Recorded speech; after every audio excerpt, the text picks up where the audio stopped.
Hi, it's Feisty Fridays, and it's Amber, the Feisty PM, sitting at my desk.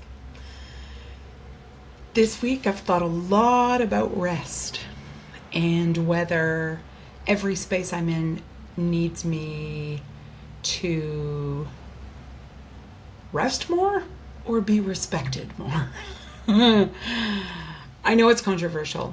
I know me stating you don't need rest, you need respect probably incited a little bit of discomfort in some people.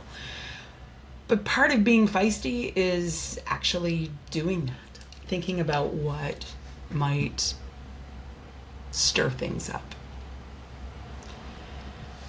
In my career, in my life, sitting at this desk, working, I have recognized that there are times where I am absolutely burnt out, without question.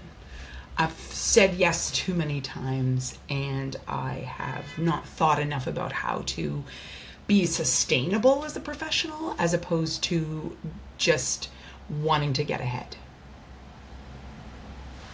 But I have to say there's also times that I have recognized that what actually feels like burnout is me not perceiving how disrespected my efforts are in the spaces that I'm working. That's right. I have been grossly taken advantage of as a professional. And admittedly, I have volunteered many hours, hundreds and hundreds of hours, to actually sign up to be taken advantage of. I think early in my career as a novice professional, I felt like that was what we had to do to prove we were worth the bigger roles or more responsibility.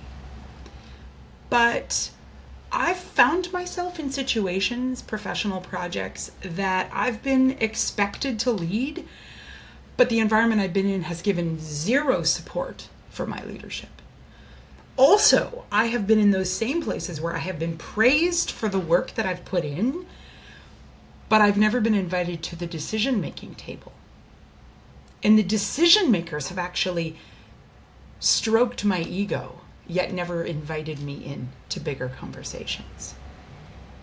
I have also, even when I was a novice, tried to assert boundaries, draw lines where I'm like, I will do this, but I won't do that. And I've been told that, well, that doesn't work for us. Or the more subtle gaslighting, which is, I know it doesn't work for them, but they don't have the ability to admit that, and so they treat me differently. And then, probably something that I have experienced most in my project career has been the idea that I am the fixer, and that everyone expects, oh, don't worry about it, Amber will fix it. And 9 times out of 10, my friends, I've fixed it. And I haven't even been the reason that the whole thing was broken in the first place. So what I discovered is a lot of the exhaustion I felt professionally is actually me not recognizing how taken advantage of I have been. I'm going to get real honest with you here, because I found myself almost a decade ago in search of a new career and a new position. And full disclosure, I was desperate. I was desperate because I had taken a role that I knew on day one was not designed for me. My culture and values were so diametrically opposed to this place that I had accepted a role to work in that day one, I went in to hang my hat, to sit at my desk and to do the job, and I realized I can't work here because I don't believe in what they believe in. In fact, it was so offensive to me that I realized my mistake the moment I was there. Now, I didn't quit. I stayed, but I searched in earnest the whole time I was working there, looking for the next role, and I did find it. And initially I felt like that role was going to be, well, I was desperate. It couldn't be worse. It had to be at least marginally better. And quite honestly, it was better. But in the it was better, I found myself so grateful for the opportunity that I started to get taken advantage of right from the beginning. And what did that look like? It looked like me leading without actually being expected to lead. It looked like me doing work that really wasn't asked of me, but I knew would help the organization build long-term sustainability. It also meant putting in far more effort and energy and hours than I was required to, because I just honestly felt it would make that much impact in a positive way. And it did. And instead of it just garnishing respect from my employers, it also meant that when I asked my employers for compensation or for concession because of this extra work, they were under no obligation to give it, because they didn't see it the way I saw it. They saw it as, well, you volunteered, you just stepped into the place. And I recognized that I disadvantaged myself from not having those boundaries. Fast forward a decade later, and that I've never achieved back. There's no retroactive to that. And I realized I spent a lot of those years feeling incredibly exhausted and quite honestly blaming them for it, when in reality it was decisions that I made to show up and act in a certain way that actually informed or educated them that I could be disrespected, that they were allowed to take advantage of me. Not maliciously, I gave them permission by just doing it and not setting up my boundaries firmly right from the beginning. And I think desperation as a professional can make us do that. And what I discovered midway through the last 10 years is that my exhaustion was actually not a need for more rest or for more time off. It was a need to be validated, to be respected, and to be understood.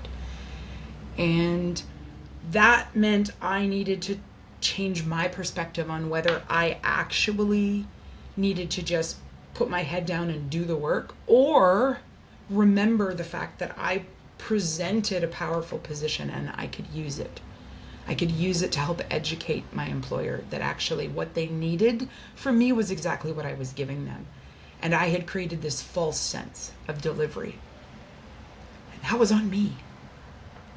It was exhausting and it was tiring, but I recognized because I didn't have those boundaries, I created an impossible situation. So when I choose to have professional boundaries now, I realize I actually educate the systems that I work within to respect me. And this is an important step, because what we are willing to give away, we will be taken advantage of. And I think I work in a lot of not-for-profit environments, and I work in a lot of volunteer environments where we are expecting people to donate their time, attention, and energy. And yet we are comfortable with them doing that effort without being respected for it to the extent that they're deserving of. And it creates a false culture. And I don't want to do that anymore. Being feisty is not about masking or being false. Being feisty for me is about authentically showing up and communicating both your emotions and also your boundaries, and then holding fast to them. That's actually how you garnish respect from people. Is you're not bossy about it, you're not necessarily even bold about it. You just simply say, this is what I would love to do, this is what it's going to take. Do you agree? Do you not? And then based on their answer, respond in kind. I asked my employer in the last 10 years for them to support me a few times, and when they said no, do you know what I did? I did it anyway. And I felt like that was like a badge of honor, because I knew it was important and I knew it would help. In reality, it created a dichotomy between us, and it made me dishonest with what it really required to do the role and to do it well. So I guess what I'm saying and what I want to advocate for is for you and for me to stop making the discomfort of that some sort of requirement to be a great leader. Because it's not a requirement. We can be honest, earnest leaders and tell the truth and be authentic about whether we feel taken advantage of or not. And actually, it's an important distinction to make. And I think sometimes when we're desperate, I was desperate, we are willing to do things that we probably shouldn't be. And the hard part about that is that it's, I don't believe, ever malicious, but we find ourselves in these situations where we're disadvantaged. And we need to take responsibility for how we communicated to get ourselves there. And also, we need to tell the truth about the projects, the work, the interest holder relationships, the jobs. We need to be honest about what they really require of us. And organizations, projects need to be committed to those of us who are working tirelessly for them to succeed. And that commitment goes both ways. So, being feisty means telling the truth, being transparent, and recognizing that sometimes the burnout is because we just haven't held true to what we really understand is required, and we haven't demanded that we be respected and valued at that level. I know it's not an easy thing to do. It's taken me 10 years to realize that I have done that for the last 10 years, and I am on the journey to wanting to stop that behavior, to stop the cycle, and to make sure that I'm not repeating that in my future project work. So I would encourage you to do a little reflection too. If you feel tired and taken advantage of, remember that it's a two-way street, and you need to communicate that, and you need to align yourself with people who can support your emotions, validate them, and help you build a strategy so that you can successfully communicate your boundaries. I'm here to do that, so let me know if I can help. And yeah, we'll see you next Friday for more Feisty Fridays. Thanks.